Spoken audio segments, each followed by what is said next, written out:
बारे में। पक्का? ठीक है। मैंने आपको अभी अभी बताया कि जो ऑर्गेनिज्म होते हैं वो बेसिक यूनिट होती है किसकी? इकोलॉजिकल स्टडीज की। ये जो ऑर्गेनिज्म होते हैं इनका फिक्स्ड लाइफ स्पैन हमें देखने को मिलता है। अब बात ये आती है कि सर ऑर्गेनिज्म जो होते हैं क्या उनका फिक्स्ड लाइफ स्पैन होता है? बिल्कुल होता है।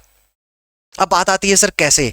ह्यूमंस की जो डेथ है वो 40 इयर्स में भी हो जाती है, 50, 60, 70, 80 कभी भी हो जाती है। तो एक ऑर्गेनिज्म का आप कैसे बोल सकते हो कि एक फिक्स्ड लाइफ स्पैन होता है?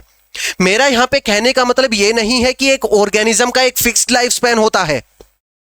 मेरे यहां पे कहने का मतलब ये है कि जो ऑर्गेनिज्म होता है उसका एक एवरेज लाइफ स्पैन हमें देखने को मिलता है। जो ह्यूमंस होते हैं उसका जो एवरेज जो लाइफ स्पैन होता है वो होता है 60 टू 70 ईयर्स, या फिर हम बोल सकते हैं 65 टू 70 ईयर्स। सबसे पहले जो ऑर्गेनिज्म होता है वो बर्थ लेता है, उसके बाद में वहां पे ग्रोथ होती है, फिर रिप्रोडक्शन स्टेज आती है और फिर उसकी एक डेथ हो जाती है। जो ऑर्गेनिज्म होते हैं इनकी एक फिक्स्ड लाइफ स्पैन हमें यहां पे देखने को मिलता है। ठीक है। इसके बाद में जब आप एनसीईआरटी पढ़ेंगे ऑर्गेनिज्म के अंदर तो एक लाइन पढ़ेंगे कि जो ऑर्गेनिज्म लेवल के ऊपर जो इकोलॉजी होती है वो फिजियोलॉजिकल इकोलॉजी कहलाती है।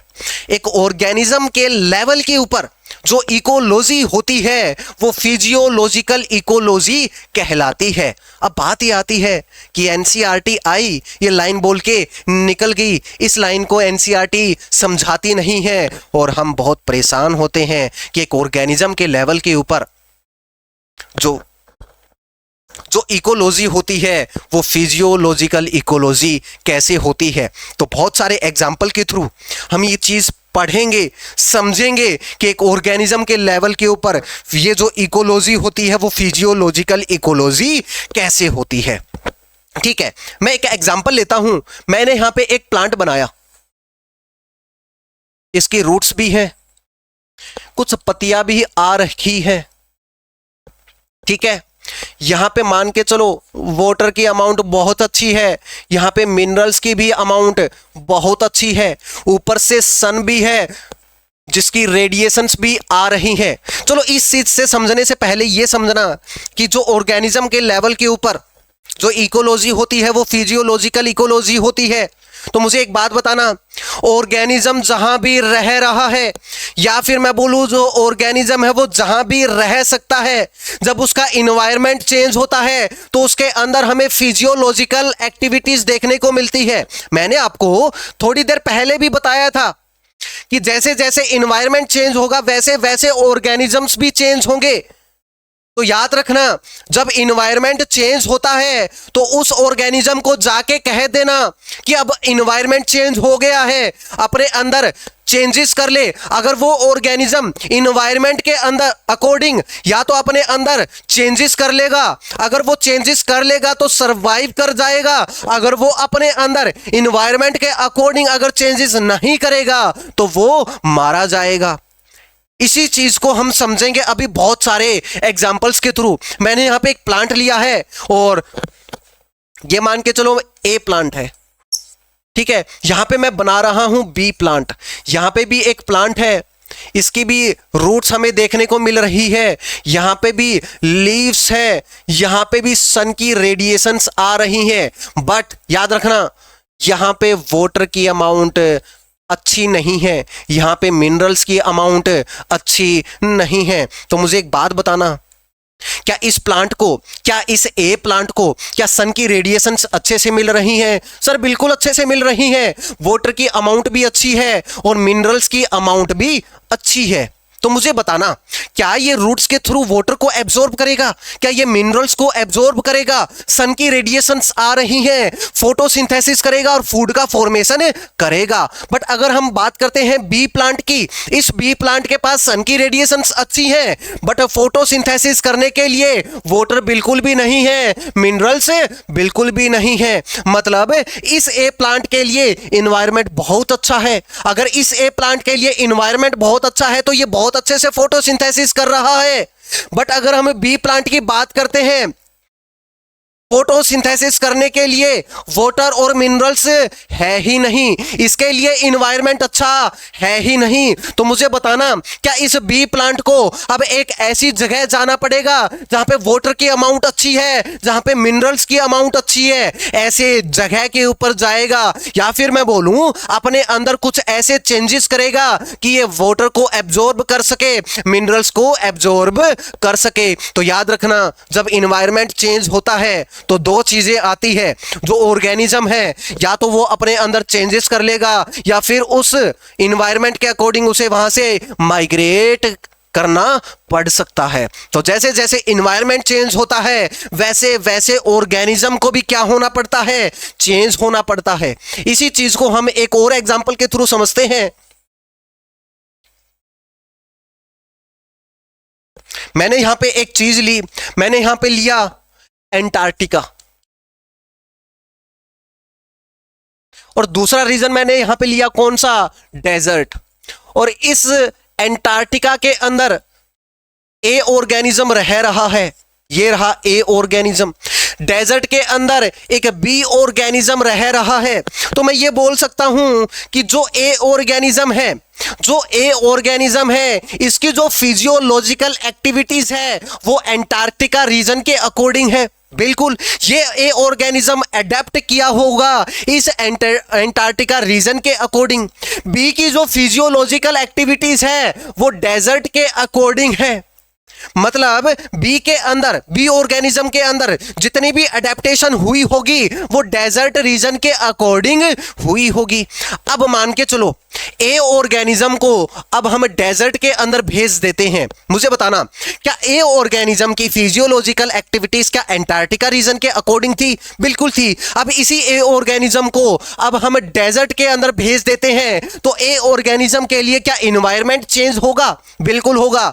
अगर ए को अगर हम डेजर्ट के अंदर भेज देते हैं तो ए को जाके कह देना कि अब इन्वायरमेंट चेंज हो चुका है। अगर अब इन्वायरमेंट चेंज हो चुका है तो उसको अपने अंदर फिजियोलॉजिकल एक्टिविटीज करनी होगी, अपने अंदर बहुत सारे चेंजेस करने होंगे। अगर ए ऑर्गेनिज्म डेजर्ट के अंदर जाता है, अगर वो अपने अंदर फिजियोलॉजिकल एक्टिविटीज नहीं करेगा तो वो मारा जाएगा। अगर वो अपने अंदर चेंजेस कर लेगा, वो अपने अंदर फिजियोलॉजिकल एक्टिविटीज कर लेगा तो वो सरवाइव कर जाएगा। कहां पे? डेजर्ट के अंदर। तो मैंने आपको बोला था जैसे जैसे इन्वायरमेंट चेंज होता है वैसे वैसे ऑर्गेनिजम्स भी क्या हो जाते हैं, चेंज हो जाते हैं। ठीक है, भले ही एंटार्क्टिका के अंदर ये ऑर्गेनिज्म वहां का प्रीडेटर हो, घातक प्रीडेटर हो, चाहे घातक पैरासाइट हो, अगर किसी ऑर्गेनिज्म का एनवायरनमेंट चेंज हो गया, भले ही वो प्रीडेटर हो, भले ही वो चाहे पैरासाइट हो, कुछ भी हो, अगर एनवायरनमेंट चेंज हो गया तो उसको अपने अकॉर्डिंग चेंजेस करने पड़ेंगे, फिजियोलॉजिकल एक्टिविटीज करनी पड़ेगी। तो याद रखना, एक ऑर्गेनिज्म के लेवल के ऊपर, एक ऑर्गेनिज्म के लेवल के ऊपर जो इकोलॉजी होती है वही क्या होती है, फिजियोलॉजिकल इकोलॉजी होती है। जब एक ऑर्गेनिज्म अपने इन्वायरमेंट के साथ इंटरेक्शन शो करता है, अगर वो इन्वायरमेंट ही चेंज हो जाए तो उस ऑर्गेनिज्म को फिजियोलॉजिकल एक्टिविटीज करनी पड़ती है, उसे ही हम क्या बोल देते हैं, फिजियोलॉजिकल इकोलॉजी बोल देते हैं। इस चीज को इस तरीके से भी हम समझ सकते हैं। मान के चलो ये जो रूम है यहां पे 25 डिग्री सेल्सियस टेम्परेचर है और इस 25 डिग्री सेल्सियस टेम्परेचर के अंदर मैं बहुत कंफर्टेबल हूं, बहुत अच्छे से काम कर रहा हूं। इस टेम्परेचर को अगर हम इंक्रीज करें 37 डिग्री सेल्सियस या फिर मैं बोलूं 40 या 42 डिग्री सेल्सियस करते हैं तो मुझे गर्मी लगने लग जाएगी। तो मुझे बताना, पहले टेम्परेचर 25 था, अब 40 डिग्री या 42 डिग्री सेल्सियस हो गया, तो क्या मेरे लिए इन्वायरमेंट चेंज हो गया है? सर बिल्कुल हो गया। अगर इन्वायरमेंट चेंज हो गया है तो मेरी बॉडी इस इन्वायरमेंट के अंदर कुछ ना कुछ चेंजेस करेगी। मेरी बॉडी क्या करने लग जाएगी, स्वेटिंग करने लग जाएगी। तो मुझे बताना, जैसे ही ऑर्गेनिज्म जैसे ही इन्वायरमेंट चेंज हुआ तो क्या मेरे अंदर चेंजेस हुए? सर बिल्कुल हुए। जैसे जैसे इन्वायरमेंट चेंज होगा वैसे वैसे चेंजेस करने पड़ते हैं ऑर्गेनिज्म को अपने अंदर। थोड़ा और चलते हैं, मैं इसी टेम्परेचर को 50 डिग्री सेल्सियस ले जाऊं या फिर मैं बोलूं 60 डिग्री सेल्सियस ले जाऊं, तो याद रखना 60 डिग्री सेल्सियस के ऊपर मुझे ये रूम छोड़ के बाहर जाना पड़ेगा। मतलब ये कि जो ऑर्गेनिज्म होता है वो चेंजेस भी कर सकता है या फिर उस एरिया को माइग्रेट भी कर देता है। इसी चीज को लेके चलते हैं, 25 डिग्री सेल्सियस है, इसी टेम्परेचर को हम कम करते हैं 20 degree Celsius, 15 degree Celsius, 5 degree Celsius, तो इन्वायरमेंट चेंज हो रहा है। मेरी बॉडी उस इन्वायरमेंट के अंदर, उस इन्वायरमेंट के अकॉर्डिंग मेरी बॉडी के अंदर कुछ ना कुछ चेंजेस हमें देखने को मिलते हैं। जो ये थर्मो रेगुलेशन है वो भी पार्ट होता है किसका, फिजियोलॉजिकल एक्टिविटीज का। जो हमारे सिलेबस के अंदर है वो एक और डिस्कशन करते हैं। मान के चलो हम प्लेन एरिया से हिली एरियाज के अंदर जाते हैं, प्लेन एरिया से हिली एरियाज में जाते हैं समर सीजन के अंदर, तो प्लेन एरियाज में गर्मी होती है और हिली एरियाज में ठंड होती है। तो जब हम प्लेन एरिया से हिली एरियाज में जाते हैं तो हमारे लिए इन्वायरमेंट चेंज हो जाता है, और जब हमारे लिए इन्वायरमेंट चेंज होता है तो जो हमारी बॉडी होती है या फिर मैं बोलूं कोई भी जो ऑर्गेनिज्म होता है उसके अंदर बहुत सारे चेंजेस हमें देखने को मिलते हैं, बहुत सारे सिम्टम्स हमें देखने को मिलते हैं। जब भी कोई ह्यूमंस की अगर बात करते हैं, जब वो प्लेन एरिया से हिली एरियाज के अंदर जाते हैं तो वहां पे हमें नोजिया जैसे सिम्टम्स देखने को मिलते हैं, फटीग, हार्ट पल्पिटेशन हमें देखने को मिलता है। अगर बहुत टाइम अगर हम हिली एरियाज के अंदर रह जाएं तो हमारी बॉडी के अंदर भी बहुत सारे चेंजेस देखने को मिलते हैं। जैसे हमारे अंदर ब्रीथिंग रेट क्या हो जाएगी, इंक्रीज हो जाएगी। हमारे अंदर जो ब्लड काउंट है, आरबीसी का जो काउंट है वो भी क्या हो जाएगा, इंक्रीज हो जाएगा। तो सिंपल सी अगर मैं बात बोलूं कि जैसे जैसे इन्वायरमेंट चेंज हो जाता है वैसे वैसे ऑर्गेनिज्म के अंदर हमें चेंजेस देखने को मिलते हैं, ऑर्गेनिजम्स के अंदर फिजियोलॉजिकल एक्टिविटीज हमें देखने को मिलती है। मतलब ये कि जो ऑर्गेनिज्म इन्वायरमेंट के साथ इंटरेक्शन शो कर रहा है, अगर वो इन्वायरमेंट चेंज हो जाए तो ऑर्गेनिज्म को अपने अंदर चेंजेस करने पड़ते हैं, ऑर्गेनिज्म को अपने अंदर फिजियोलॉजिकल एक्टिविटीज करनी पड़ती है। अगर वो ऑर्गेनिज्म अपने अंदर चेंजेस कर लेगा तो सरवाइव करेगा, अगर नहीं करता है तो वो मारा जाएगा। तो याद रखना ऑर्गेनिज्म के लेवल के ऊपर जो इकोलॉजी होती है वही होती है क्या, फिजियोलॉजिकल इकोलॉजी। पक्का? ठीक है। अब हम बात करते हैं पॉपुलेशन के बारे में।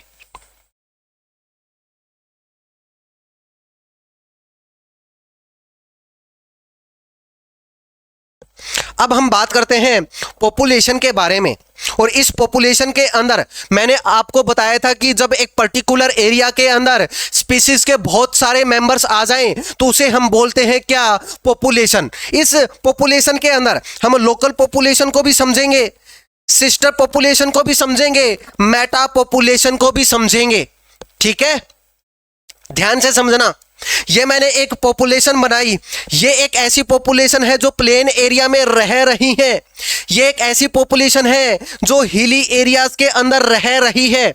मुझे एक बात बताना, अगर कोई भी पॉपुलेशन लॉन्ग टाइम के लिए एक जगह पर रह रही होती है तो वो जो पॉपुलेशन होती है वो वहां की लोकल पॉपुलेशन होती है। मान के चलो कोई भी पॉपुलेशन एक शहर में रह रही है, वो जो पॉपुलेशन है वो बहुत लंबे टाइम के लिए वहां रह रही है, एक लॉन्ग टाइम के लिए वहां रह रही है। अब सवाल ये आता है कि सर लॉन्ग टाइम्स, एक लंबे टाइम से आपका मतलब क्या है? वो जो पॉपुलेशन है उसकी बहुत सारी जनरेशंस वहीं पर ही उसी शहर में ही रह रही हैं, तो उसी पॉपुलेशन को हम वहां की लोकल पॉपुलेशन कंसीडर करते हैं। तो जो प्लेन एरिया है उस प्लेन एरिया के अंदर जो पॉपुलेशन रह रही है वो वहां की लोकल पॉपुलेशन है। हिली एरियाज के अंदर जो पॉपुलेशन रह रही है वो वहां की लोकल पॉपुलेशन है। तो कहने का सीधा सीधा मतलब ये कि जो लोकल पॉपुलेशंस होती है वो लंबे टाइम के लिए एक जगह पर रह रही होती हैं, पक्का, ठीक है। ये बनाई मैंने एक प्लेन एरिया की पॉपुलेशन, ये बनाई मैंने एक हिली एरिया की लोकल पॉपुलेशन। तो याद रखना कि जो लोकल पॉपुलेशन ये है, जो लोकल पॉपुलेशन ये है, इन दोनों लोकल पॉपुलेशंस के बीच में जो रिलेशन होता है वो सिस्टर पॉपुलेशन का होता है।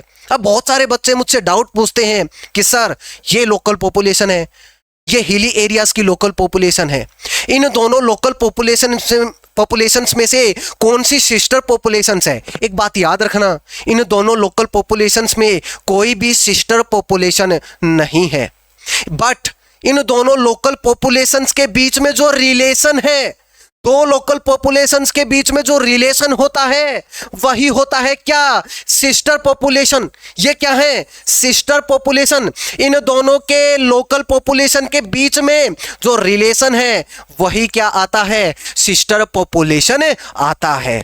पक्का, ठीक है। अब हम बात करते हैं किसकी? मेटा पॉपुलेशन की। मुझे बताना, कोई भी प्लेन एरिया है और हिली एरिया है, प्लेन एरियाज के अंदर जो पॉपुलेशन लंबे टाइम तक रह रही है वो लोकल पॉपुलेशन है, हिली एरियाज में जो पॉपुलेशन लंबे टाइम तक रह रही है वो क्या है? वहां की लोकल पॉपुलेशन है। अब बात ये आती है कि मान के चलो यहां पे प्लेन एरियाज के कुछ मेंबर, इस प्लेन एरियाज के कुछ मेंबर्स में बोल देता हूं A1 और A2 कहां चले गए?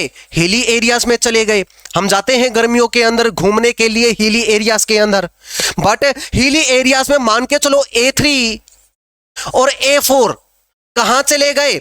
इन्हीं प्लेन एरियाज के अंदर आ गए।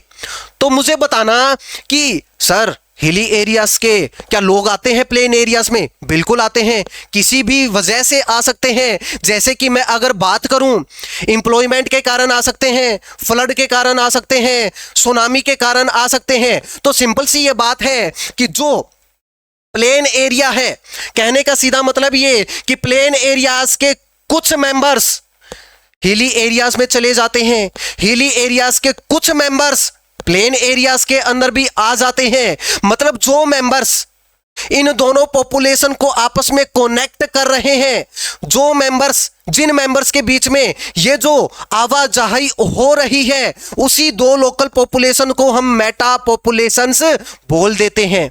मैं फिर से रिपीट कर रहा हूं, ऐसे मेंबर्स जो दो लोकल पॉपुलेशंस को आपस में कनेक्ट कर रहे हैं, ऐसे मेंबर्स जिनके बीच में, जिनके लोकल पॉपुलेशन के बीच में आवाजाही हो रही है, उसी को हम क्या बोल देते हैं? मेटा पॉपुलेशन बोल देते हैं। अब बात ये आती है कि सर प्लेन एरिया से तो A1 A2 ही गए, हिली एरिया से तो A3 A4 ही गए, तो क्या हम A1 A2 और A3 A4 को ही बोलेंगे क्या मेटा पॉपुलेशन? नहीं बोलेंगे। मुझे बताना, क्या प्लेन एरियाज की जो कंप्लीट पॉपुलेशन है उसमें से A1 A2 चले गए तो हम पूरी ही पॉपुलेशन को क्या बोलेंगे? Meta population. और मेटा पॉपुलेशन के अंदर ही नाम क्या आ रहा है? पॉपुलेशन आ रहा है। तो हम इसी पूरी लोकल पॉपुलेशन को ही क्या बोलेंगे? मेटा पॉपुलेशन बोलेंगे। ऐसा नहीं है कि जो मेंबर्स गए हैं, जो मेंबर्स के बीच में आवाजाही हो रही है, हम उन्हीं मेंबर्स को क्या बोलते हैं? मेटा पॉपुलेशन बोलते हैं। हम इन्हीं दोनों पॉपुलेशन को क्या कंसीडर करते हैं? मेटा पॉपुलेशन कंसीडर करते हैं। तो पॉपुलेशन के अंदर दो लोकल पॉपुलेशंस हैं, इन दोनों लोकल पॉपुलेशन के बीच में जो रिलेशन है वो क्या है? सिस्टर पॉपुलेशंस है। अगर इन दो लोकल पॉपुलेशंस के अंदर मेंबर्स की आवाजाही हो रही है तो उसी पॉपुलेशंस को हम मेटा पॉपुलेशंस कंसीडर करते हैं। पक्का, ठीक है। तो ये सारी बातें थी ऑर्गेनिज्म या फिर मैं बोलूं पॉपुलेशन से रिलेटेड। अब हम